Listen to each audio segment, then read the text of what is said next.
নমস্কার, শুভ সন্ধ্যা। আজ আমাদের আনন্দের দিন, শ্রী অরবিন্দ নিলয়ের ৬৩তম জন্মদিবস। এই শুভ দিনে উপস্থিত সকলকে হার্দিক শুভেচ্ছা জানাই।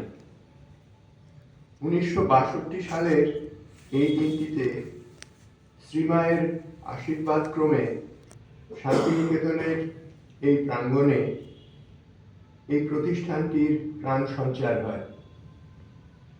শ্রী বিভূতিভূষণ সিংহ নামধারী এক আদর্শবান সুরুচি সম্পন্ন মানুষ, যিনি একাধারে রবীন্দ্রনাথ ও শ্রী অরবিন্দের চরণে নিবেদিত তার জমি ও বসতবাটি শ্রী অরবিন্দ আশ্রমকে উৎসর্গ করেন। শ্রীমা স্বয়ং এই প্রতিষ্ঠানটির নামকরণ করেছিলেন। ৬৩ বছর আগে এই প্রতিষ্ঠানের যে পথ চলা শুরু হয়েছিল তা অব্যাহত আছে। এই দীর্ঘ সময়ের মধ্যে নানা ধরনের সমস্যা ও সংকট সামনে এসেছে, কিন্তু মঙ্গলময় শ্রী অরবিন্দ ও মঙ্গলময়ী শ্রী মায়ের আশীর্বাদ ও কৃপায় সেগুলি যথাসময়ে কেটে গেছে। শ্রী অরবিন্দ আশ্রমের পরিচালন গোষ্ঠীর অনুমোদন ক্রমে গত কয়েক বছর ধরে Shri Aurobindo institute of culture এই প্রতিষ্ঠানটির পরিচালন ভার সুষ্ঠুভাবে সম্পন্ন করে আসছেন। প্রতি বছরের মতো এই বছরেও তাঁদেরই উদ্যোগে এই বক্তৃতার আয়োজন করা হয়েছে। আজকের আমন্ত্রিত বক্তা ডক্টর অভিষেক ঘোষ। তিনি প্রাথমিকভাবে ফিউচার ফাউন্ডেশন স্কুলের প্রাক্তনী। পরবর্তীকালে কলকাতার সুরেন্দ্রনাথ কলেজ থেকে ফিজিওলজিতে গ্র্যাজুয়েশন করেন আর কলকাতা বিশ্ববিদ্যালয়ে এমএসসি করেন।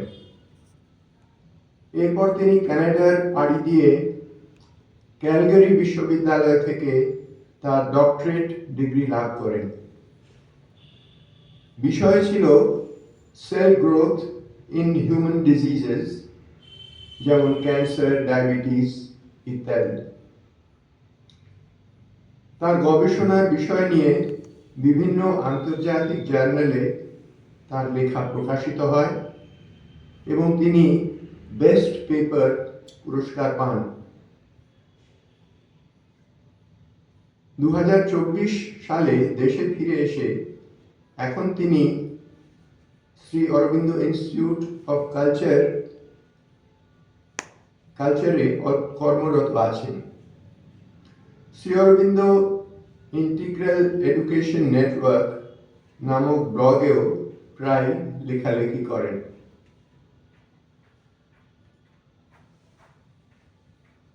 এখন ওনার গবেষণার মূল বিষয়গুলি হল science and spirituality, Shri Aurobindo's integral yoga, Veda, Upanishad, Tantra এবং কালী তত্ত্ব, হিউম্যান সাইকোলজি অ্যান্ড বিহেভিয়ার ইত্যাদি।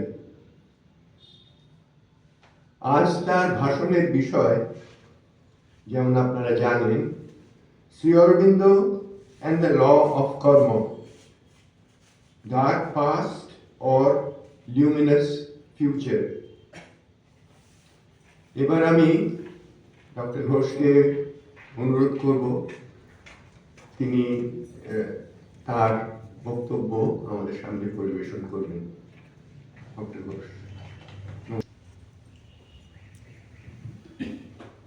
শুভ সন্ধ্যা। অভিজিৎদা আমার সম্বন্ধে অনেক কথাই বললেন অল্প সময়। আমি বলবো আমি অত্যন্ত ক্ষুদ্র একটি মানুষ আপনাদের মতন, এবং আমাকে ভগবান এই সুযোগ করে দিয়েছে যে আজকের এরম একটি গুরুত্বপূর্ণ দিনে আমি আপনাদের সামনে বক্তৃতা দিচ্ছি এবং মা এবং শ্রী অরবিন্দের চরণে নিজেকে রাখতে পেরেছি। আপনারা এসছেন আজকের এই শুভ দিনে, সেটা আমাদের কাছে খুব আনন্দের বিষয়। আমি শ্রী অরবিন্দের নিলয়ের সব মানুষকে যারা অক্লান্ত পরিশ্রম করে সারা বছর, তাদের ধন্যবাদ জানাবো এবং শ্রী অরবিন্দ ইনস্টিটিউট অফ কালচারকে ধন্যবাদ জানাবো আমাকে এই দিনে বক্তৃতা দেওয়ার সুযোগ করে দেওয়ার জন্য।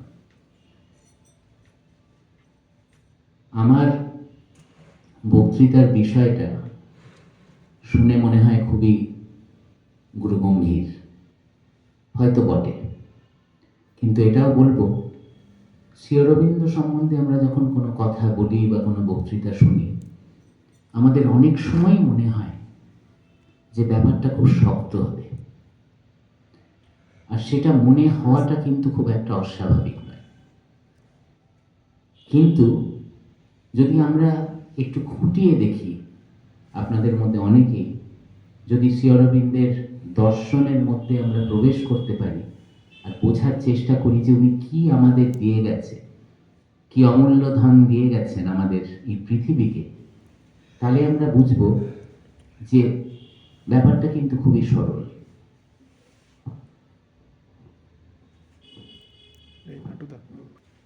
ক্ষমা চাইছি। হ্যাঁ, তো যেটা বলছিলাম যে শ্রী অরবিন্দের বিষয়টি খুবই সরল। এবার এই সরলতায় প্রবেশ করতে গেলে আমাদের কিন্তু নিজেদের মানসিকভাবে তৈরি করতে হবে, না হলে কিন্তু শ্রী অরবিন্দকে সরল করা অসম্ভব। এটি আমার কথা না, এই কথা কিন্তু মা নিজে বলে গেছেন। মা নিজে বলে গেছেন যে কিভাবে আমি শ্রী অরবিন্দকে বুঝবো বা শ্রী অরবিন্দের কাজ, কবিতা লেখা, প্রবন্ধ পড়তে গেলে কি ধরনের মানসিক প্রস্তুতি চাই। আবার খুব মজার ব্যাপার, শ্রী অরবিন্দ নিজে একটা কথা অনেক জায়গায় বলেছেন যে আমি কিন্তু ফর দ্য কমন মাস লিখিনি। তার মানে উনি বলছেন আমাকে বুঝতে গেলে তোমার চেতনাকে উপরে উঠাতে হবে, এটাই কিন্তু উনি বলছেন। এই জিনিসটা তার মানে আমরা যদি করে ফেলতে পারি, তাহলে কি আমরা শ্রী অরবিন্দের কাজ, কন্ট্রিবিউশন যাকে বলে, একটু ভালোভাবে বুঝতে পারবো। আজকে আমার এই বলাটা সেই জায়গাটা নিয়ে, এবং আমি ইংরেজি আর বাংলা দুটোরই প্রয়োগ করব, হয়তো কিছু জায়গায় অন্য ভাষার প্রয়োগও থাকতে পারে। আমার মনে হয় শ্রী অরবিন্দের কথা বলতে গেলে এটা একটা আনন্দের বিষয় হয়ে ওঠে, কারণ একজন ভারতীয় মনীষী হিসেবে উনি একটা কথা বারে বারে বলেছেন, ওনার দর্শনের যেটা একেবারে কেন্দ্রবিন্দুতে বসে আছে, যে knowledge should be a confluence of east and the West. পাশ্চাত্যের থেকেও আমাদের ভালোটা তুলতে হবে, আর আমাদের যা আছে এই ভূভারতে সেটা মিলিয়ে আমাদের এগোতে হবে। এবার এগোনোর কথা যখন বলছি, সেটা কি এগোনো? আমরা আজকে আমার বক্তৃতার বিষয়তে ল অফ কর্ম নিয়ে আমি কথা বলবো, এবং কর্মে যাওয়ার আগে একটু বলে নিই শ্রী অরবিন্দের কাজ সম্বন্ধে। খুব সহজ করে যখন আমি অনেক মানুষের সামনে শ্রী অরবিন্দ নিয়ে কথা বলি, অনেক সময় সেখানে অনেক ছোটরাও থাকে, একটা প্রশ্ন বারে বারে আমি দেখেছি বহু বছর ধরে উঠে আসে। তাদের যখন বলি তোমরা শ্রী অরবিন্দকে বুঝতে পারো, সবাই বলে হ্যাঁ। তারপরে বলি বলো তো শ্রী অরবিন্দ কি করেছেন, তখন বলে লাইফ ডিভাইন লিখেছেন, কেউ বলে সাবিত্রী লিখেছেন। কিন্তু আমি বললাম না, আমি তো জিজ্ঞেস করিনি শ্রী অরবিন্দ কি লিখেছেন, আমি জিজ্ঞেস করছি শ্রী অরবিন্দ কি করেছেন। আমাদের প্রত্যেকের একটা বিষয়বস্তু নিয়ে একটা কন্ট্রিবিউশন এই পৃথিবীর থাকে। রবীন্দ্রনাথ ঠাকুর তার মধ্যে একজন, আমরা কিন্তু বুঝতে পারি উনি আমাদের কি দিয়ে গেছে। এবং এরকম অনেক আছে, বঙ্কিমচন্দ্র আছে, অনেকে আছে, ভারতবর্ষে এই নাম শেষ করা যায় না। কিন্তু শ্রী অরবিন্দ বলতে গেলে আমরা কোথাও জানি একটা হোঁচট খাই। ব্যাপারটা কিন্তু খুব সহজ দেখতে গেলে। আমরা একটু যদি পিছিয়ে যাই, শ্রী অরবিন্দের কাজের কেন্দ্রে যেটা আছে সেটা হচ্ছে এভলিউশন, অর্থাৎ বিবর্তন। এবার এভলিউশন নিয়ে যখনই আমরা কথা বলি, গবেষকদের সঙ্গে কথা বলি, সায়েন্টিস্টদের সঙ্গে কথা বলি, শ্রী অরবিন্দ খুব দুঃখজনক, আমি এটা ভারতে এবং ভারতের বাইরে দু জায়গায় দেখেছি, এখনো দেখছি, শ্রী অরবিন্দের নাম কিন্তু প্রায় আসেই না। যার নাম উঠে আসে সে হচ্ছে চার্লস ডারউইন। আপনাদের মধ্যে অনেকেই হয়তো এই নামটা সম্বন্ধে পরিচিত। এবার ডারউইনকে ফাদার অফ এভলিউশন বলা হয়। তাহলে শ্রী অরবিন্দ কি করেছেন? আপনারা একটা সেই বিখ্যাত বই যদি কখনো পড়ে দেখেন, চার্লস ডারউইনের লেখা অরিজিন অফ স্পিসিস, উনি বিবর্তন সম্বন্ধে অনেক গবেষণা করেছেন, কিন্তু চার্লস ডারউইন নিজেই বলেছেন একটা জায়গা কিন্তু আমার, মানে উনি সেটা ঠিক বুঝে উঠতে পারেননি। আমরা বিবর্তনকে দুটো ভাগে ভাগ করতে পারি। একটা হচ্ছে ফিজিক্যাল এভলিউশন। সেটা কি আগে বলে নিই। ফিজিক্যাল এভলিউশন হচ্ছে, এই যে দেখুন, আমরা জানি আজকে আমরা মানুষ যারা, আমরা কিন্তু সবাই এসছি এক জাতির, আমি বলবো মাংকি কাইন্ড বা বাঁদর, সেইখান থেকেই মানুষ এসছে। তার আগে ছিল ব্যাকটেরিয়া। তো এই যে ব্যাকটেরিয়া থেকে, মাংকি থেকে হিউম্যান বিং, বা যাকে আমরা আজকে হোমো সেপিয়েন্স বলি বৈজ্ঞানিক ভাষায়, এই বিবর্তনটা ডারউইন দেখিয়েছে, এবং দেখিয়েছে এর মধ্যে কি কি আমাদের প্রোগ্রেসিভলি কি কি শারীরিক পরিবর্তন হচ্ছে। মানে এক কথায় যদি বলি, মাংকিদের একটি লেজ আছে, কিন্তু আজকে যখনই আমরা মানুষ হয়েছি আমাদের কিন্তু সেই লেজটা আমাদের কারোরই নেই। হ্যাঁ, যদিও কথায় কথায় অনেক সময় আমরা রসিকতা করে ছোটদের বলে ফেলি বাঁদরামি করো না, কিন্তু আমরা কিন্তু কেউ বাঁদর নই। তাহলে লেজটা গেল কোথায়? বিবর্তনের জন্য এই লেজটা ছোট হতে হতে আমাদের শরীরের মধ্যে একটা অর্গানের রূপ নিয়েছে, যাকে আমরা বলি অ্যাপেন্ডিক্স, এবং এটি কয়েক মিলিয়ন বা বিলিয়ন বছর ধরে হয়েছে। তো দেখলেন একটা শারীরিক পরিবর্তনের কথা বললাম। এবার এরকম অনেক জন্তু জীবের মধ্যে এই জিনিসটা দেখা দিয়েছে। কিন্তু এবার যদি আমি বলি, একটা বাঁদরের থেকে মানুষ হতে গেলে আমার বুদ্ধির পরিবর্তন কি হলো, আমার মেন্টাল এভলিউশন কি হলো? বাঁদরের কি বুদ্ধি কম না বেশি, না মানুষের বেশি? মানুষের কতটা বুদ্ধি বেশি? আচ্ছা, বাঁদর কি যোগ সাধনা করতে পারে? কিন্তু মানুষ পারে। মানুষ কতটা যোগ করতে পারে? এবার যোগ সাধনা যদি করেই যায়, সে মানুষের কি হবে? মানসিক জায়গাটার ছবি কিন্তু আমাদের কোনো ইন্টারন্যাশনাল লেভেলের কোনো লেখা বা গবেষণার মধ্যেও নেই। শারীরিক পরিবর্তনের কথা বলা আছে। এক কথায় বলি, শ্রী অরবিন্দ আমাদের মানসিক এভলিউশন বা মেন্টাল এভলিউশন, মানসিক বিবর্তন, এই ছবিটা আমাদের দিয়ে গেছে। এবং উনি একটা কথা বলেছেন, এই বিবর্তন কিন্তু একটি প্রসেস, এ কিন্তু আসবে বা চলে গেছে না, এটি বর্তমানে হচ্ছে, এখনো হচ্ছে।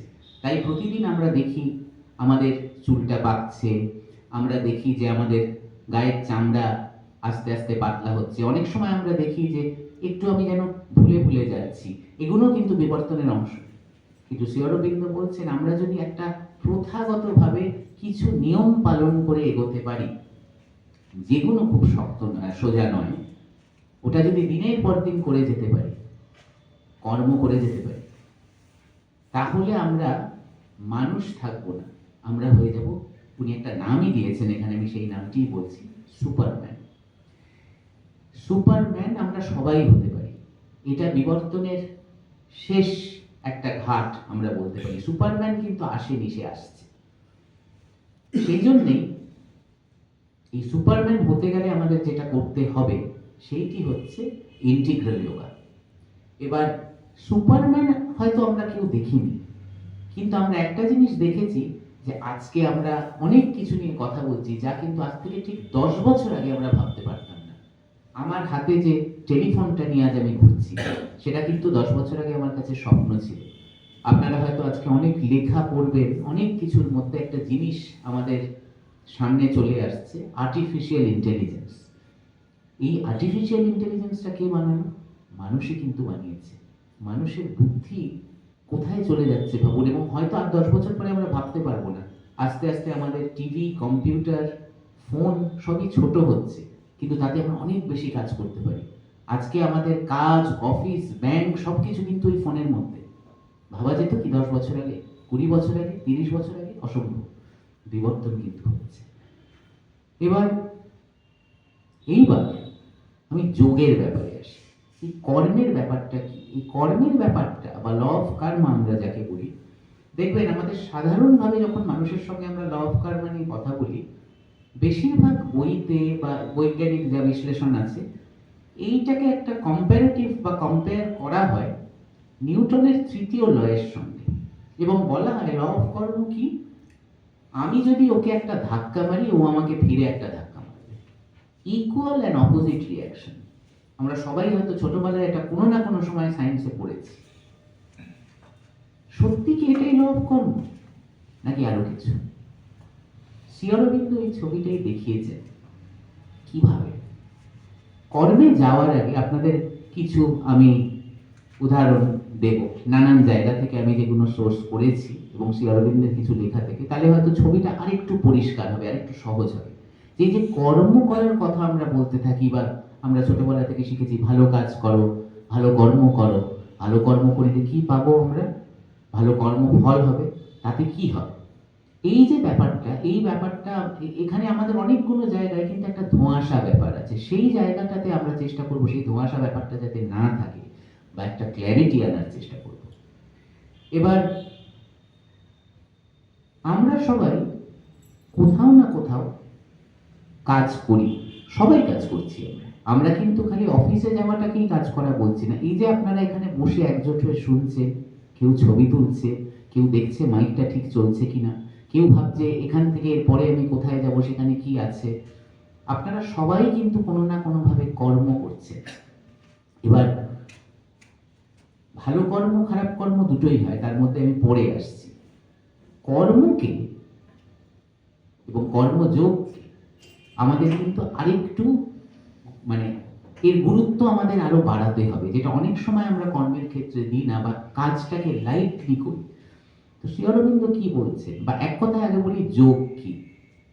আমরা সবাই জানি যোগ মানে হচ্ছে ভগবানের সঙ্গে জীবাত্মার মিলন, ইউনিয়ন উইথ দ্য ডিভাইন যাকে বলে। এখানে যোগের দ্বারা আমি ঈশ্বরকে পেতে পারি, এবং ঈশ্বরকে পাওয়া শুধু না, যোগের দুটো ফল আছে। হয়তো দুটো ফল একই কথা বলে, দেখবেন সচরাচর যারা যোগ বা মানে যারা আধ্যাত্মিক পথে আছে, বা যারা আপনারা বাড়িতে যাই করেন, একটু যোগ করলেন বা পুজো আর্চা করলেন বা কোনো ঠাকুর দেবতাকে মানলেন, দেখবেন আমাদের দুটোই গোল থাকে। হয় আমরা এ চাই অথবা আমরা বি চাই। কি? একটা হচ্ছে গড রিয়েলাইজেশন, আমি ভগবানকে দেখতে চাই। এইটা আপনাদের মধ্যে দেখবেন একটা ক্যাটাগরির মানুষ যোগের দ্বারা। আরেকটা ক্যাটাগরি আছে, তারা বলছে ভগবানকে আমার দেখার দরকার নেই, আমি জানিও না ভগবান আছে কিনা, আমি নিজেকে চিনতে চাই, self realisation. So God realisation, আমি ভগবানকে চিনতে চাই, বাইরে খুঁজবো, আর আমি নিজেকে নিজের অন্তরের দিকে তাকাবো, সেলফ রিয়েলাইজেশন। এই দুটোর মধ্যেই কিন্তু আমাদের ম্যাক্সিমাম স্পিরিচুয়ালিটি আমরা ভাগ করতে পারি, দুটোই যোগ। এবার যোগেরও অনেক ভাগ আছে। শ্রী অরবিন্দ কি বলছেন এখানে কর্মযোগ সম্বন্ধে, আমি সেইটা বলছি। শ্রী অরবিন্দ বলছেন, ইংরেজিতে আমি একটি কোটেশন পড়ছি, সেটা হচ্ছে yoga through work is the easiest and most effective way to enter into the stream of this sadhana. আমরা হয়তো অনেক রকম রিচুয়ালস, অনেক রকম পদ্ধতি, অনেক রকম আমরা অনেক কিছু করে ভগবানকে পাওয়ার চেষ্টা করি। কোনোটাই ভুল নয়, কিন্তু কোনোটাই ভুল নয়। আপনি একটা রিচুয়াল করতে পারেন, কেউ হয়তো হোমযজ্ঞ করছে, কেউ হয়তো উপোস দিচ্ছে, সব পথে কিন্তু আপনাকে সেই একই জায়গায় নিয়ে যাচ্ছে, গড রিয়েলাইজেশন বা সেলফ রিয়েলাইজেশন। কিন্তু শ্রী অরবিন্দ বলছেন এর মধ্যে একটি ধারা বা একটি ক্যাটাগরি আছে, যেটা হচ্ছে one of the easiest way to reach God. সেটা কি? সেটা হচ্ছে যোগা থ্রু ওয়ার্ক।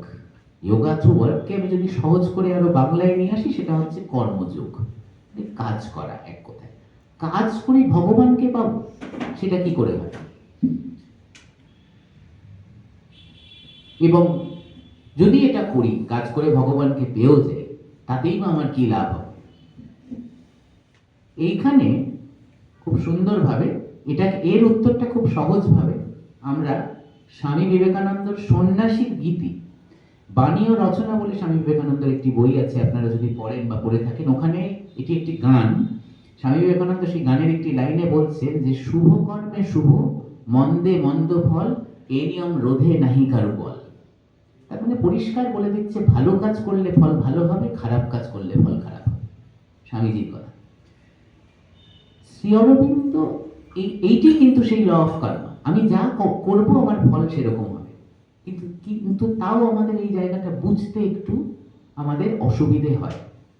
শ্রী অরবিন্দ এই ছবিটাকে পরিষ্কার করে দিচ্ছে, সেই কিভাবে করছে সেটা আমি একদম শেষের দিকে আসবো। তার আগে বলি, কাজ আমরা কতভাবে করতে পারি, কাজ করার জন্য আমাদের কি দরকার। আমরা অনেক সময় এটা বললেই ভাবি আমি যে কাজটা করি সেটা ভালোভাবে করব। এবার এটা এত সহজ কিন্তু নয়। কাজের জন্য আমাদের প্রথমেই দরকার অনাসক্তি এবং একটি নিঃস্বার্থ ভাব। আমি আমার জন্য করব না, আমি কাজের জন্য করব। সেলফ বেনিফিট দেখব না, আমি কাজটা ভালো করে করব যাতে সবার ভালো হয়, নিঃস্বার্থ ভাব। দ্বিতীয় কথা হচ্ছে এক ধরনের একাগ্রতা নিয়ে বা কনসেন্ট্রেশন নিয়ে আমাদের কাজটা করতে হবে। যখন যেটা করব, আমি গান গাইতে পারি, কবিতা লিখতে পারি, পড়াতে পারি, আমি শিক্ষক হতে পারি, আমার পুরো কনসেন্ট্রেশন সেদিকেই থাকবে। যখন আমি পড়াবো তখন কিন্তু আমি ভাববো না আজকে রাত্রিরে আমার ডিনারে কি আছে, বা যখন আমি রাত্রিরে খেতে বসবো তখন কিন্তু আমি ভাববো না কালকে আমার সকালবেলা একটা জিনিস কিনতে হবে, সেটা কি হবে। তো যে কাজটা করবো সেই কাজটার মধ্যেই ডুবে যাবে। এবং তৃতীয় জিনিস যেটা খুব ইম্পর্টেন্ট, সেটা হচ্ছে কর্মের প্রতি ভালোবাসা। কাজকে আমরা যদি কোনোভাবে ছোট করি বা তাচ্ছিল্য করি, সেটা করাও চলবে না। যে কাজের ভাব আমাদের পড়েছে সেটা আমাদের করতে হবে। এই জায়গাটায় বলা দরকার যে পন্ডিচেরিতে মা এই দিকটাতে খুব জোর দিতেন, এবং যদি দেখতেন কেউ কাজ ভালোবেসে করছে না, তাকে এমন একটা পথ দিয়ে নিয়ে যেতেন যাতে তার মধ্যে এই ভালোবাসাটা তৈরি হয়। কারণ এটা কিন্তু একটা মানে খেলাধুলার মতন আমাদের প্র্যাকটিস করতে হবে। এটা কিন্তু অনেক সময় আমাদের মানে বাই বার্থ হয় না যে কাজের প্রতি ভালোবাসা নিয়েই আমি জন্মেছি। আমাদের কিন্তু এটা চর্চা করতে হয়। কর্মযোগ কিন্তু একটা চর্চার বিষয়, কারণ এটিও একটি যোগ। এবং আমার শক্ত এই জন্যে কারণ আমি শেষে কিন্তু নিজেকে চিনতে চাইছি অথবা ভগবানকে পেতে চাইছি, এটা তো সোজা হবে না। তো এখানে একটি গল্প ছোট করে বলা দরকার যে আমাদের পন্ডিচেরিতে, এই গল্পটা অনেকেই জানে যারা আপনারা পন্ডিচেরি গেছেন। একজন আমাদের একজন লিগাল এন্টিটি, একজন সম্ভবত উনি একজন সিনিয়র চিফ জাস্টিস ছিলেন ভারতের। উনি পন্ডিচেরি যান রিটায়ার করে এবং মায়ের কাছে যান। মাকে গিয়ে বলেন, ওনার কিন্তু প্রচুর ইনফ্লুয়েন্স আর ক্ষমতা ছিল, নিঃসন্দেহে খুব ভালো কাজও করেছেন। মাকে গিয়ে উনি বলেন প্রথম দিন যে আমি আপনার সঙ্গে দেখা করতে এসেছি এবং আপনার কি লাগবে বলুন, যা যা লিগাল ব্যাপার, যা যা এফিডেভিট, যা যা করার আশ্রমের আমি সব করে দেবো। আমি একে চিনি, আমি ওকে চিনি, আমি এদের চিনি, আমাকে সবাই সেলাম করে। তো মা শুনেছেন, শুনে মা বলেছেন তুমি একটা কাজ করো, তুমি কালকে সকালে আমার সঙ্গে দেখা করো, তোমার জন্য আমার কাজ আছে। তো এই ভক্তের তো খুব আনন্দ হয়েছে যে আমি এসে একদিনে প্রথম দিন মায়ের সঙ্গে দেখা হয়েছে, পরের দিন মা বলেছে আমার কাজ আছে। খুব আনন্দ হয়েছে, খুব স্বাভাবিক। উনি ফিরে গেছেন। পরের দিন সকালবেলা উনি আবার এসেছেন মায়ের কাছে, বলছে আমার কি কাজ আছে। মা বলেছে তোমাকে আমি একটা কাজ দেব, তোমাকে কিন্তু এটা 1 মাস ধরে করতে হবে। আমি জানি তুমি কালকে বলেছো তুমি কি পারো। তো উনি তো রেডি, আমাকে এবার মা কাজ দেবেন। এটা তো একটা মানে সাংঘাতিক ব্যাপার, মা নিজে নিজে নির্দেশ দিচ্ছেন কাজে। মা বললেন তুমি কাল থেকে ডাইনিং হলে চলে যাবে এবং ব্রেকফাস্ট লাঞ্চ ডিনারে সবাই খাওয়ার পরে হাতে করে থালা গ্লাসটা নেবে এবং তুমি ধোবে। এই কাজটা তুমি 1 মাস করবে। ওই ভদ্রলোকের তখন নাজেহাল অবস্থা যে আমি একজন রিটায়ার্ড চিফ জাস্টিস, এই আমায় কি কাজ দিলেন না। কিন্তু 1 মাস পরে উনি আবার মার কাছে গেছিলেন এবং তখন উনি বলেছিলেন আমার কিন্তু এখন এই কাজটাই ভালো লাগতে শুরু করেছে। এই কর্মের প্রতি ভালোবাসা যদি না থাকে মা তৈরি করে দেয়, এবং সেইটা না হলে আমাদের এই মেন্টাল এভলিউশনটা হবে না, সেই বিবর্তনে আমরা এগোতে পারবো না বা আমরা সুপারম্যান হতে পারবো না। আচ্ছা, এখানে একটা প্রশ্ন অনেক সময় আসে যখন কর্মের দিকেই যাই, যে অনেক মানুষ বলে আচ্ছা আমি তো চাকরি বাকরি করা একটা মানুষ, আমি তো সন্ন্যাসী নই, তাহলে আমি কিভাবে কর্মযোগ করব, বা আমি তো চাকরি করছি তো তার মধ্যেই তো আমার কর্মযোগ হয়ে যাচ্ছে, কিন্তু আমি ভগবানকে পাচ্ছি না কেন, আমার কেন আজকে এত বাধা, এত প্রবলেম। এখানে আমাদের শাস্ত্রে পঞ্চমহাযজ্ঞ বলে একটি জিনিসের কথা বলা হয়েছে। পঞ্চমহাযজ্ঞের মধ্যে 5 ধরনের যজ্ঞ আছে। আমি একটু পড়ছি, তাহলে আপনারা বুঝতে পারবেন, এবং আমি তার সঙ্গে তার উদাহরণও দেবো, নাহলে বোঝা যায় না। প্রথম আসে ব্রহ্মযজ্ঞ। ব্রহ্মযজ্ঞ কি? যেটা শাস্ত্রীয়ভাবে আমাদের দেশে হয়ে আসছে 5000 বছর ধরে। শাস্ত্র পড়া, গীতা পড়া, বেদ পাঠ করা, উপনিষদ পড়া। আমরা আজকেও এরকম মানুষ দেখি, আমরা যদি কোথাও যাই, দেওঘরে যাই, কাশিতে যাই, দেখি। এটা হচ্ছে ব্রহ্মযজ্ঞ। এর মধ্যেও কিন্তু কোথাও কাজ লুকিয়ে আছে, কর্ম লুকিয়ে আছে। মানে বেদটা বসে বসে কেউ পাঠ করছেন, তাকে নিয়মিত সকাল 6টায় বা ব্রহ্ম মুহূর্তে বসে মন্ত্র পাঠ করতে হবে। এর মধ্যে কিন্তু একটা সাংঘাতিক কাজের ব্যাপার আছে, মেকানিক্যালি করলে কিন্তু হবে না। তারপরে আসছে কি? দেবযজ্ঞ। দেবযজ্ঞ কি? পুজো, অঞ্জলি, পুষ্পাঞ্জলি, হোম ইত্যাদি যারা করছে, দেবযজ্ঞ। এর মধ্যেও একটা কাজের ব্যাপার আছে। হোম কিন্তু আমায় করতে গেলে একটা বিভিন্ন প্রথা মেনে করতে হবে, তার মধ্যে সময়, তিথি, অনেক কিছু আছে। তারপরে কি আসে? মহালয়ার দিন আমরা স্মরণ করে থাকি যারা আমাদের ছেড়ে চলে গেছেন, তাদের, সেই আত্মাদের। পিতৃযজ্ঞ শুনলেই মনে হয় যে এর মধ্যে আছে পিতৃঋণ, তর্পণ, এই যে কাজ, শ্রাদ্ধাদি ইত্যাদি। এই হচ্ছে পিতৃযজ্ঞ, যে আমায় যারা এই পৃথিবীতে এনেছে বা আমার অ্যানসেস্টার্স, এক কথায় আমি তাদের জল দেব, তর্পণ, পিতৃযজ্ঞ। এরপরে দেখুন, ভারতবর্ষে আমরা কিন্তু সমস্ত কিছু, যাকে বলে না এক কথায় ইউনিভার্সালি, সবাইকে কভার করছি। ভগবানকে কভার করলাম, নিজের যারা আমাদের, যে মানুষেরা আমাদের এই পৃথিবীতে এনেছে, আমার অ্যানসেস্টার্স, পূর্বপুরুষ, তাদের দেখলাম। এরপরে কিন্তু শেষ হলো না, এরপরে আসছে নৃযজ্ঞ। নৃযজ্ঞতে কি আছে? অতিথি সেবা, মানুষের সেবা, দান ধ্যান, নৃযজ্ঞ। আর তারপরে একেবারে শেষে আসছে ভূতযজ্ঞ। ভূতযজ্ঞ হচ্ছে আমার কাছের যারা মানুষ, হয়তো তাদের সঙ্গে আমরা কিছুভাবে রক্তের সম্পর্কে বা কিছুভাবে জড়িয়ে আছি, বা আমার প্রতিবেশী, আমার বাড়ির একতলায় একজন থাকে খুব অসুস্থ, তাদের সাহায্য করা। প্রতি ক্ষেত্রেই কিন্তু আমাকে সেই দিয়ে দিতে হবে, নিজের কথা ভাবলে হবে না, দিয়ে দিতে হবে। এই দিয়ে দেওয়াটাই হচ্ছে কর্মযোগের এক কথায় 1 নম্বর ফর্মুলা। আমি যদি না দিয়ে কাজ করতে যাই, নিজের দিকে তাকিয়ে, নিজের কথা ভেবে, তাহলে কিন্তু সেটা হবে না, যেটা কিন্তু গীতাতে শ্রীকৃষ্ণ অর্জুনকে বলছে। এবং এটা সহজ না, গীতাতে শ্রীকৃষ্ণ এই কথাও বলছে। এবার এই হচ্ছে 5 ধরনের কর্ম, পঞ্চমহাযজ্ঞ। এবার প্রশ্নটা হচ্ছে, আমি কাকে দিয়ে দেব? আমি কাকে দিয়ে দেবো? এই যে দিয়ে দেওয়ার কথাটা বলছি, আমাকে ঈশ্বরকে দিয়ে দিতে হবে। কাজটা করে তাকে আমাকে দিয়ে দিতে হবে, যেখানে মা, যেখানে বারবার একটা কথা বা শব্দ ব্যবহার করে, সারেন্ডার, তার কাছে আমাকে দিয়ে দিতে হবে এবং কর্ম করতে হবে। তখন কর্মর রেজাল্ট কিন্তু অটোমেটিক্যালি আসবে, আমাকে রেজাল্ট ভেবে চলতে হবে না। গীতাতে আমরা এটা সবাই জানি যে গীতার মধ্যে এই কথাটি বলা আছে, কিন্তু এই কথাটাকে একটা রোজকার জীবনে আমি কিভাবে আনবো? এটা খুব সহজ। মানে ডিট্যাচমেন্ট আর সারেন্ডারের আমি একটা উদাহরণ আপনাদের দিচ্ছি, তাহলে আপনারা হয়তো ছবিটা দেখতে পারবেন, ছবিটা বুঝতে পারবেন যে এইটা হলো ডিট্যাচমেন্ট, এইটা হলো সারেন্ডার। দেখবেন আপনাদের সঙ্গে বা কারোর বাড়ির অন্য কারোর ক্ষেত্রে এরকম এক্সাম্পল প্রায় হয়ে থাকে বা হয়েছে। আপনি একদিন, রোজ আপনি সকালবেলা রবিবার দিন বাজার করতে যান এবং অনেক বাজার করে বাড়ি ফেরেন। ব্যাগটা খুব ভারী থাকে, মনে আপনার আনন্দ থাকে, কিন্তু ব্যাগটা টেনে আপনাকে বাড়ি অব্দি নিয়ে আসতে হয়। একদিন রাস্তায় আপনার একজনের সঙ্গে দেখা হলো, একটি বাচ্চা ছেলে। সে বলল, আপনি রোজ কষ্ট করে নিয়ে যান, আমি আপনার ব্যাগটা আজকে বাড়ি অব্দি পৌঁছে দিচ্ছি। এবং সে আপনার ব্যাগটা নিয়ে এগিয়ে দিল। দেখবেন মনের মধ্যে একটা অদ্ভুত আনন্দ হয়, আনন্দটা অদ্ভুত, এর কোনো ভাষা নেই। আপনার প্রথমেই মনে হয়, বাবা রোজ ব্যাগটা নিয়ে আমাকে বাড়ি ফিরতে হয়, আজকে এই ছেলেটাকে পেয়েছি, আজ বাবা আমি একটু আরাম করে বাড়ি যাব। বাজারটা কিন্তু বাড়ি চলে এলো। এটি আমি একটু উদাহরণ দিলাম।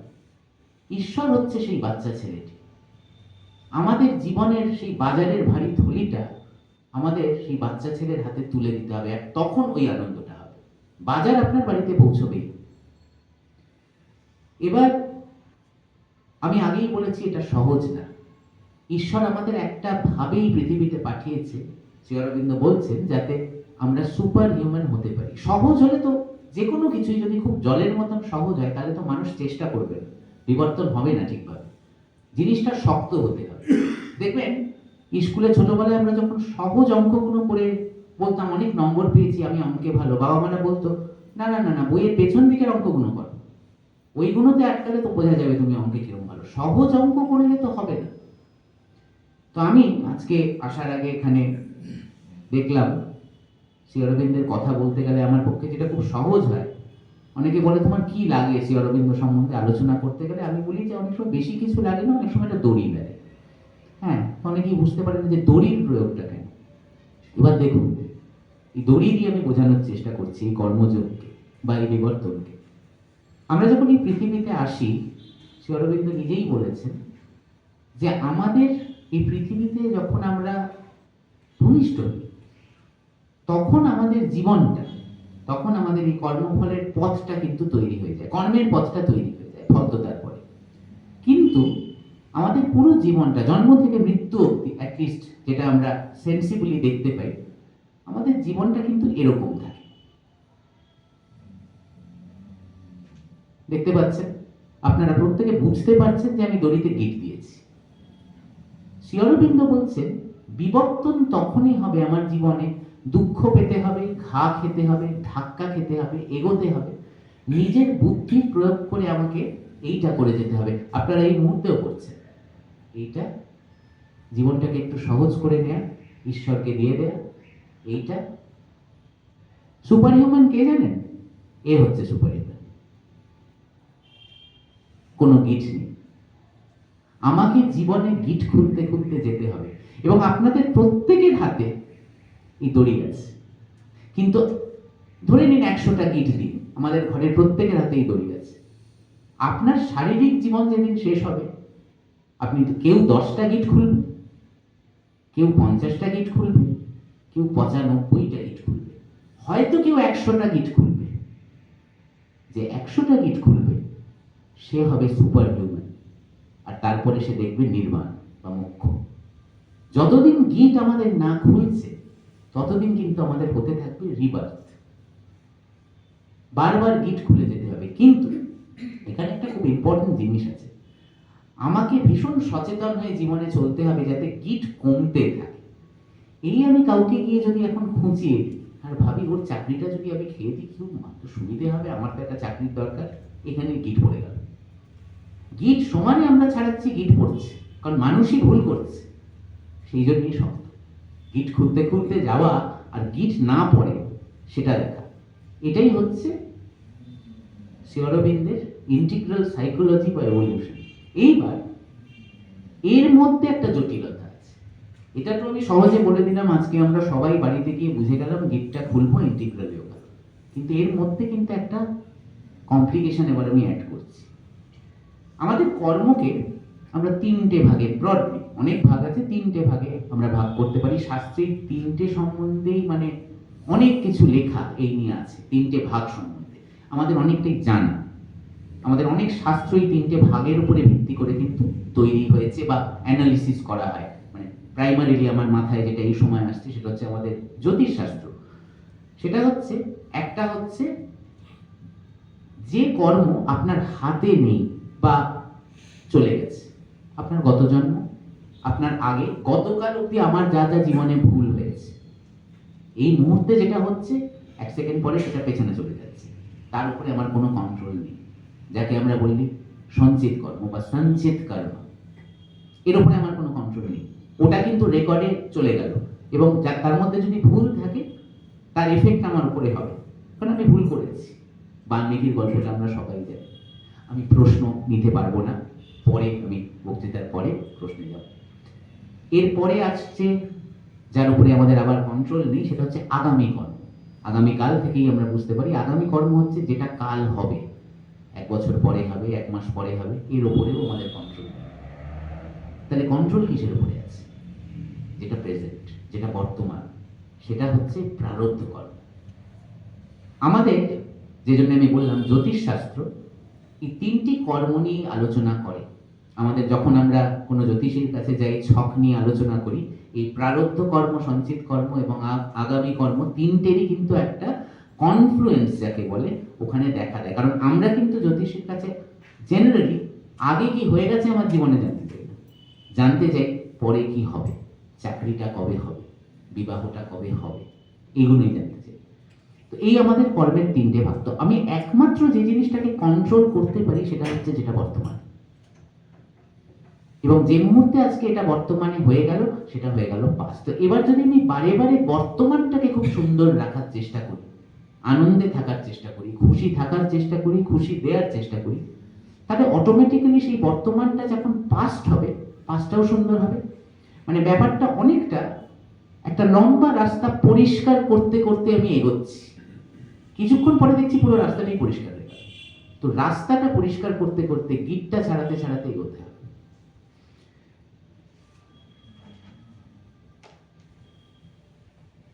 এখানে তিনটে কথা বলা ভালো যে এই ল অফ কার্মা তিনটে জিনিসের উপরে বিশেষভাবে নির্ভর করে। একটা হচ্ছে বিবর্তন প্রথা, ল অফ এভলিউশন। এই যে বিবর্তন হচ্ছে এর মধ্যে ল অফ কর্ম ওতপ্রোতভাবে জড়িত।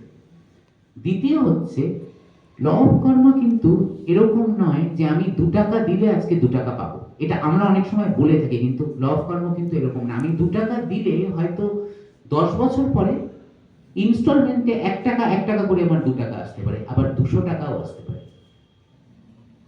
অনেক সময় আমরা ঈশ্বরের পথে চলার চেষ্টা করলে আমরা এটা দেখে থাকি আমাদের জীবনে যে অনেক বেশি পেয়ে গেলাম। আমরা বলি মানুষ হিসেবে, আমার তো এটা পাওয়ার কথা না, আমি অনেক বেশি পেয়েছি।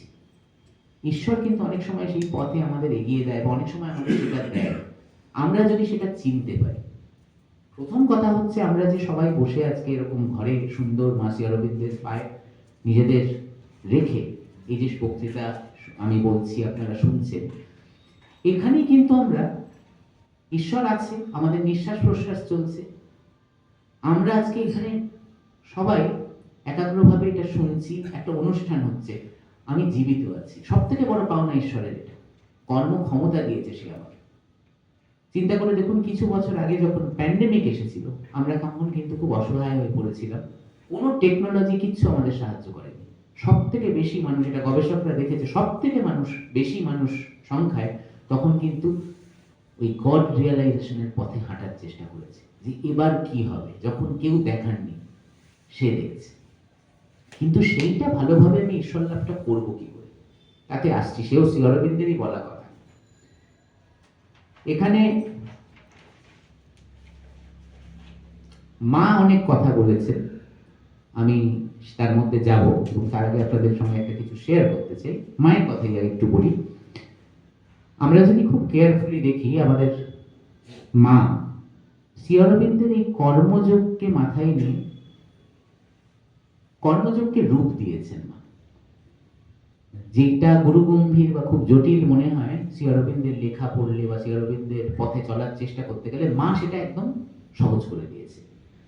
তো এক কথায় সেটা কিভাবে, আমরা তার একটা খুব বড় উদাহরণ দেখতে পারি অরবিল। অরবিলে আপনারা যারা গেছেন, পন্ডিচেরি, আমি এখানে পার্টিকুলারলি অরবিল বলছি, তার কারণ অরবিলে যদি আমরা যাই বা অরবিলের গেলে আপনারা সবাই দেখতে পাবেন মা নিজের হাতে লেখা একটা জিনিস আছে, যেখানে 4-5টি পয়েন্ট আছে, সেখানে সেই জিনিসটাকে বলা হয় দ্য অরবিল চার্টার। আমরা যদি অরবিল চার্টারটা পড়ে দেখি, সেখানে কর্মযোগের কথা বলা আছে। মা বারে বারে বলেছেন যে তোমাকে অরবিলে যারা এসছে তাদের কিন্তু কাজ করে, মানে খেটে খেতে হবে। অরবিলে কেউ মজা করতে আসেনি, আর অরবিল কারণ নয়, অরবিল বিলংস টু নো ওয়ান, কোনো রাজ্যের না, কোনো রাজনৈতিক পার্টির না, অরবিল সবার। এটা একটি সাংঘাতিক জায়গা আমাদের ভারতবর্ষের মধ্যে, আমরা অনেক সময় এভাবে দেখি না। এবং অরবিল চার্টারে মা একটা কথা বলছে, একটা ছোট্ট ফ্রেজ আছে ওখানে, we have to be the divine servitor of God. Divine servitor বলতে মা কি বলছেন, কর্মযোগী হতে গেলে কি করতে হবে, ডিভাইন সার্ভিটার। অর্থাৎ আমরা তো সবাই কোথাও না কোথাও চাকুরিজীবী। আমরা যদি ভেবে দেখি, সব থেকে বড় চাকরি আমরা কার করছি, ঈশ্বরের। এবং আমাকে যে কাজ আমি করব, আমাকে সেই ঈশ্বরের চাকর হয়ে সেই কাজ করতে হবে। ডিভাইন সার্ভিটার, সার্ভিটার কথাটা এসছে সার্ভেন্ট থেকে। সো ডিভাইন সার্ভিটার, ভগবানের দাস হয়ে আমাকে আমার কাজটা তুলতে হবে। যদি আমি সেইখানে সারেন্ডার না করতে পারি তাহলে কিন্তু সেটা কর্ম হলো, কর্মযোগ হলো না। ভালো কর্মফল হয়তো দেবে না, খারাপ কর্মফল দেবে, গিট বাড়িয়ে দেবে। এইখানে আমরা যদি আরো এগোই, আমরা ছোট করে আমরা যদি শ্রী অরবিন্দের জীবনে যাই, যে শ্রী অরবিন্দের জীবনীর দিকে একটু তাকিয়ে দেখি, আমি ছোট্ট করে ওনার জীবনের একটা আপনাদের ছবি দেখাচ্ছি। আপনারা সবাই জানেন, বারে বারে পড়েছেন, পড়েন, পড়বেন। শ্রী অরবিন্দের জীবনকে তিনটে ভাগে ভাগ করা যায়। আমরা যদি গোদা ভাবে দেখি, একটা হচ্ছে দ্য আর্লি চাইল্ডহুড, যখন বেশিটা সময় যখন উনি বিদেশে ছিলেন। তারপরে হচ্ছে দ্য ন্যাশনালিস্ট ফেজ, যখন কিন্তু তিনি অরবিন্দ ঘোষ, সেটা হচ্ছে যখন উনি ফেব্রুয়ারি মাসের 6 তারিখ 1893 অ্যাপোলো বান্দারে বম্বের কাছে এসে শিপ থেকে নামলেন। নেমে উনি পা যখন মাটিতে রেখেছিলেন, উনি ভারতবর্ষের মাটিতে পা রেখে একটা কথা বলেছিলেন, a vast calm descended on me. এটা যে কি, এটা হয়তো আপনারা অনেকে যখন ভারতের বাইরে যান বোঝাটা সোজা হয়, যখন ভারতবর্ষের ভেতরে বিদেশ থেকে ফিরে আমরা যখন আবার দেশের মাটিতে পা রাখি। এইভাবে দেশের মাটিকে বা দেশকে দেখা, আমরা মাতৃরূপী নিজের দেশকে দেখি, এই জিনিসটা সাধারণভাবে কিন্তু কোনো নেশনে আজকে পৃথিবীতে নেই। আমরা সেই জন্যই ভারত মাতা হই। একটি লিভিং এন্টিটি, একটি লিভিং ফেমিনিন এন্টিটির সঙ্গে আমরা একটি দেশকে জুড়ছি, ভাবার বিষয়। এবার সেই শ্রী অরবিন্দ এলেন, পড়াশোনায় উনি খুব ভালো ছাত্র ছিলেন, প্রচুর ভাষা বলতে পারতেন। সে এসে চাকরির প্রথমে দেশে পৌঁছে 2 দিনের মধ্যে কোথায় গেলেন, বাড়ির লোকের সঙ্গে দেখা করলেন না। আমার গল্পের মধ্যে শ্রী অরবিন্দকে কর্মযোগী হিসেবে আপনারা কল্পনা করুন, পেছনে ভেবে যান একটি কর্মযোগীর গল্প করছি, কারণ ওনার দর্শনের টিচিংস এর বেসিসটাই কিন্তু হচ্ছে কারণ। সে বাড়ি গেলেন, সে চলে গেলেন কোথায়, বড়দায়। বড়দায় গিয়ে চাকরি করলেন, অনেক চাকরি করলেন। প্রথমে সার্ভেয়ারের চাকরি করলেন, তারপরে কালেক্টরের চাকরি করলেন, তারপরে ফরাসি টিচার হলেন, তারপরে ইংরেজির টিচার হলেন, তারপরে ভাইস প্রিন্সিপাল হলেন, তারপরে প্রিন্সিপাল হলেন। এইখানে উনি বারে বারে নিজেই বলেছেন, শ্রী অরবিন্দের যা শিক্ষা ছিল, যা প্রাপ্য মাইনে হওয়ার কথা ছিল, তার থেকে উনি কম টাকায় কাজ করেছেন। ওনার কিছু এসে যায়। উনি বারবার বলেছেন, আমার কাছে শান্তিটা আগে ওনার লেখার মধ্যে পাওয়া যায়, যেটা আমি ভারতবর্ষে এসে পেয়েছি। এরপরে উনি রাজনীতির দিকে ভিড়ে গেলেন। পূর্ণ স্বরাজ সম্বন্ধে প্রথম মানুষের মধ্যে সেই চেতনা জাগানোর চেষ্টা কিন্তু শ্রী অরবিন্দ করেন, যেটা পরবর্তীকালে অন্য ন্যাশনালিস্টরা এগিয়ে নিয়ে যান। এই পূর্ণ স্বরাজ কনসেপ্টটা উনি দেন। তারপরে সেটাও উনি কিন্তু ওনার কথা ভাবছেন না, ঈশ্বরকে সব দিয়ে উনি এগিয়ে যাচ্ছেন, দেশের কথা ভাবছেন, মানে সেই ভারত মাতার কথা ভাবছেন, যে তখন পরাধীন। তারপরে তিনি ঠিক করলেন যে এবার এই কাজটা অ্যাক্টিভ পলিটিক্সের থেকে হলো না। আচ্ছা, তারপরে কি হলো, ওনার তৃতীয় ফেজটা শুরু হয় যে জায়গায় 1909-1910, খুব গুরুত্বপূর্ণ সাল, শ্রী অরবিন্দের 1 বছরের কারাবাস। উনি চলে গেলেন আলিপুর জেলে। আলিপুর বম কন্ট্রোভার্সি, আমরা সবাই এটা সম্বন্ধে জানি।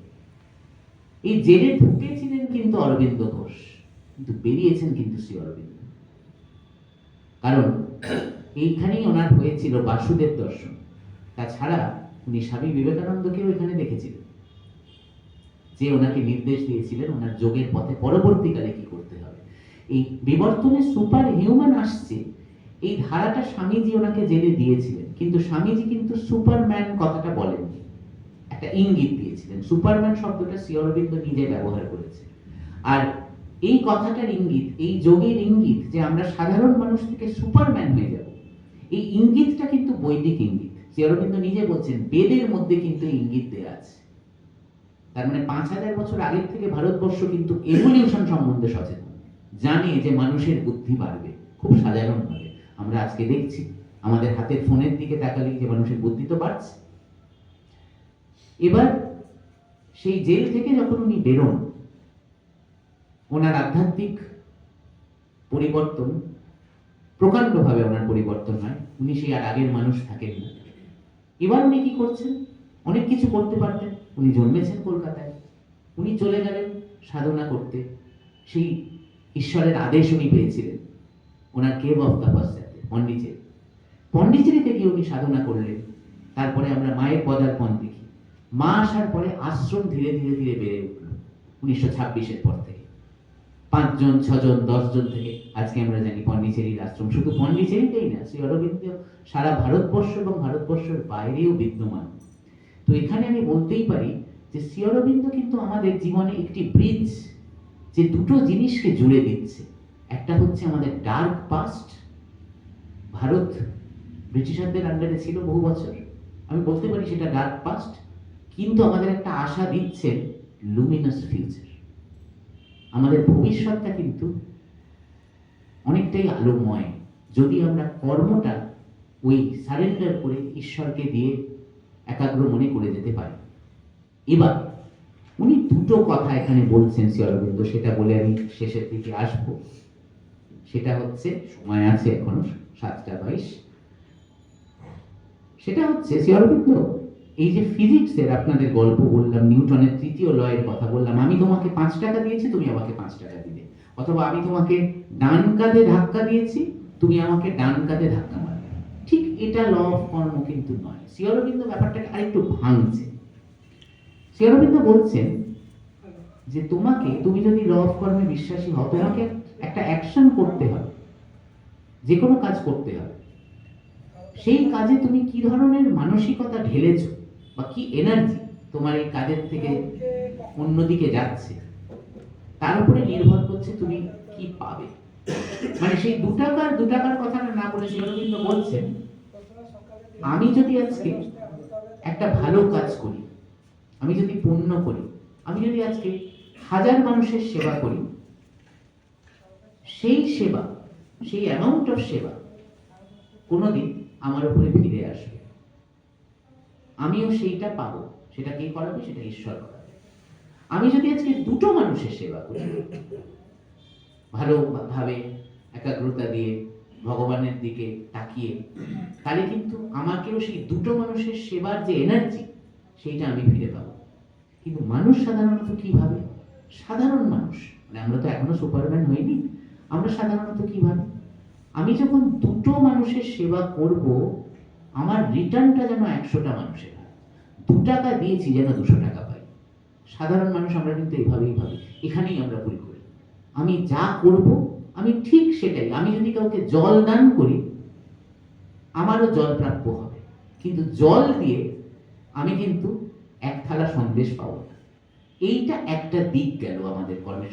সেখানে কিন্তু খুব আমাদের সচেতন হতে হবে, কিভাবে আমরা অ্যাকশনটা করছি, কিভাবে আমরা কর্মটা করছি। এরপরে উনি আরেকটা কথা বলেন, সেটা হচ্ছে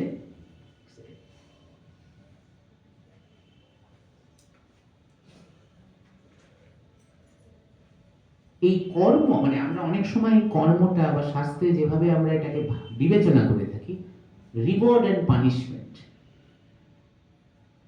আমার জীবনটা আজকে খুব খারাপ, ঈশ্বর আমাকে শাস্তি দিয়েছে, এই জন্মটায় আমি এই কাজটা করতে পারলাম না। এটা কিন্তু আমরা মানুষ এই ধরনের চিন্তা করে। কিন্তু ভগবান বা সুপ্রামেন্টাল কনসিয়াসনেস বা সচিদানন্দ, যাই নাম আপনারা, বা কালী বা শিব, যাই বলে, বা ক্রাইস্ট, ভগবান কিন্তু আমাদের শাস্তি দেয় না। এটা আমাদের একটা মিসকনসেপশন। কারণ ওনার শাস্তি দেওয়ার প্রয়োজন নেই, উনি একটাই কাজ করেছেন, সেই দড়িতে ফিরে যাচ্ছি। উনি গিট দিয়ে আমাদের পাঠিয়েছেন যাতে আমরা গিটটা খুলতে পারি।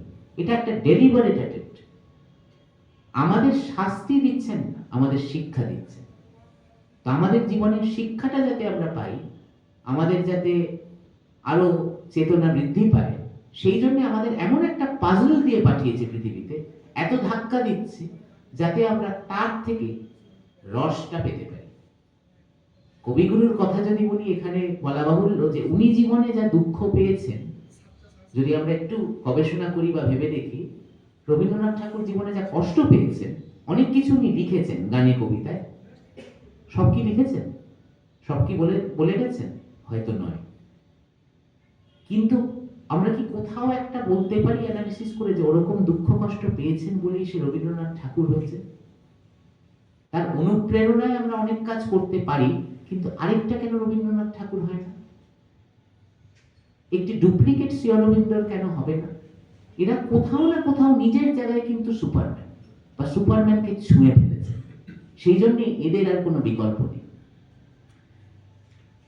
আজকে কর্মযোগের কথাই যদি বলি, কর্মযোগে খুব বড়ভাবে কর্মযোগের কথা কিন্তু রবীন্দ্রনাথ ঠাকুরও বহুভাবে বলেছেন। আমি বেশি ঢুকবো না, কিন্তু আপনাদের বলবো ঠিক ওই মায়ের অরবিন্দ যেটা বললাম, যে কাজ করতে হবে, খেটে খেতে হবে অরবিলের, এবং একটা প্রকারে কাজ করতে হবে, যেরকম সেরকম করে না।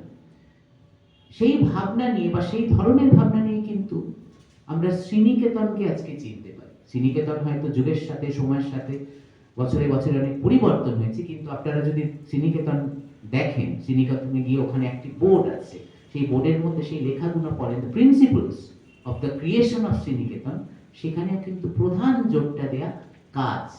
আমাদের বঙ্গদেশের কিছু মানুষ বা একটি বিশেষ জাতির মানুষ, তারা এসে কাজ করবে এবং কাজ করলে তারা উন্নত হবে।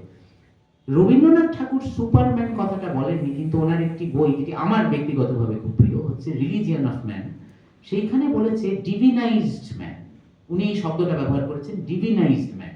এই ডিভিনাইজড ম্যান, সুপারম্যান কিন্তু একই, যে আসছে, কিন্তু তাকে আনবে কে? মাকে এক শিষ্য জিজ্ঞেস করছে আশ্রমে, আচ্ছা সুপারম্যান কদিনে দেখা দেবে, বা আমরা কদিনে সুপারম্যান হব? মা বলছে সেটা তোমাদের হাতে, তোমরা যদি চাও, তোমরা যদি ভালো হও, তাহলে মোটামুটি কয়েকশো বছরের মধ্যেই সুপারম্যান পৃথিবীতে আসবে, আর তোমরা যদি ভালো না হও তাহলে দেরি হবে, কিন্তু নিয়ে আসবে। এইটাকে আপনি যদি বলেন, এটা প্রধানভাবে শ্রী অরবিন্দের যোগের পথ, যে সবার আগে কিন্তু একটি কর্মযোগী, সে নিজে কিন্তু দেশের জন্য নিজেকে দিয়ে দিয়েছেন। শেষ করব এই কথাটা বলে শ্রী অরবিন্দের কর্মযোগী রূপটাকে ব্যাখ্যা করে, যার থেকে আমরা অনুপ্রেরণা নিতে পারি, আমরাও শিখতে পারি, আমরা অ্যাটলিস্ট কিছুটা তার পথে চলতে পারি, চলার চেষ্টা করতে পারি, আরেকটু সচেতন হয়ে। আমি আজকে কর্মটাকেই সেই জন্য তুলে ধরলাম। শ্রী অরবিন্দের লেখায় পাওয়া যায় ওনার তিনটে পাগলামির কথা, থ্রি ম্যাডনেস। খুব অদ্ভুতভাবে, খুব মজার ভাবে উনি লিখছেন, তিন ম্যাডনেসের কথা বলছেন কাকে? মৃণালিনী দেবীকে বলছেন, চিঠিতে লিখেছিলেন। ওনার প্রথম পাগলামি, আমি সহজ করে বাংলায় বলছি, ওনার প্রথম পাগলামিতে উনি বলছেন, আমার জীবনটা, আমাকে এই পাজলটা দিয়ে পাঠিয়েছে ঈশ্বর, আমি যে আজকে বেঁচে উঠতে আছি এটা ভগবান আমাকে দিয়েছে। ওনার তো জেল থেকে বেরোনোরই কথা ছিল না। তো আমার মনে হয় যা জীবনে পেয়েছি তার কিছুটা ঈশ্বরকে আমার ফেরত দেওয়া উচিত। একটা ট্রানজ্যাকশন হবে, সেই ব্যাংকের মতো, আমাকে তো সেই দিয়েছে, আমি তাকে কিছু দিই। দ্বিতীয় পাগলামি হচ্ছে, আমি ভগবানকে দেখতে চাই।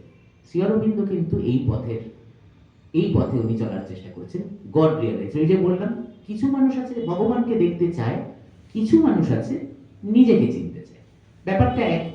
শ্রী অরবিন্দ ছিলেন I want to realise God, আমি ঈশ্বরকে দেখতে চাই, উনি ঈশ্বরকে দেখেছেন। এবং আমরা যদি সেইভাবে নিজের আস্পৃহা ভগবানের দিকে নিয়ে যেতে পারি, অ্যাসপায়ার করতে পারি, সারেন্ডার করতে পারি, আমরা ভগবানকে দেখতে পাবো, প্রত্যেকে পাবো, এবং আমার ভিতরে সে ভগবানকেও দেখতে পাবো, যেখান থেকেই আমাদের সেই কথা, সেই বেদ বাক্য আহম ব্রহ্মাস্মি এসে যায়, যে ব্রাহ্মণ আমার ভেতরেই আছে। তৃতীয় পাগলামিতে শ্রী অরবিন্দ একটি অদ্ভুত কথা বলছেন, যেটা আমি একটু ছুঁয়ে বেরিয়ে গেলাম একটু আগে। এবার উনি আনছেন ওনার ন্যাশনালিস্টিক ভিউ। পন্ডিচেরিতে চলে যাওয়ার পরে আমাদের অনেক বইতে, অনেক লেখায় বা অনেক স্কলার এটাকে একটু ভুলভাবে দেখেন, যে শ্রী অরবিন্দ যখন পন্ডিচেরি চলে গেলেন, উনি দেশের দিকে তাকালেন না। এটা বলে আমি শেষ করবো, এটা আমার কিরকম গায়ে কাঁটা দেয় এই গল্পটা বলতে গেলে, যখন আমি পড়েছি এটা প্রথম। এটা কিন্তু যারা শ্রী অরবিন্দ মার্গী নন, তারা এটা অনেক সময় ভাবেন যে উনি দেশের দিকে তাকালেন না, চলে গেলেন, কিন্তু শ্রী অরবিন্দ কিন্তু পালিয়ে যাননি। এই তৃতীয় পাগলামিতে আমরা তার একটা খুব বড় এভিডেন্স পাই। উনি কি বলছেন এখানে? উনি বলছেন, দেশকে সাধারণত একটা জিওগ্রাফিক্যাল পিস অফ ল্যান্ড হিসেবে পুজো করো না। এই ভারতবর্ষ সাধারণ দেশ নয়, এ মা, মায়ের ওপর যে রাক্ষস বসে আছে, বা যে রাক্ষস বসবে, আজকেও আমরা দেশ নিয়ে, আজকে ব্রিটিশাররা নেই, কিন্তু আজকে আমার দেশকে যে ক্ষতি করছে, যদি কেউ আমার মায়ের গায়ে হাত দেয়, আমি তাকে কেটে ফেলব।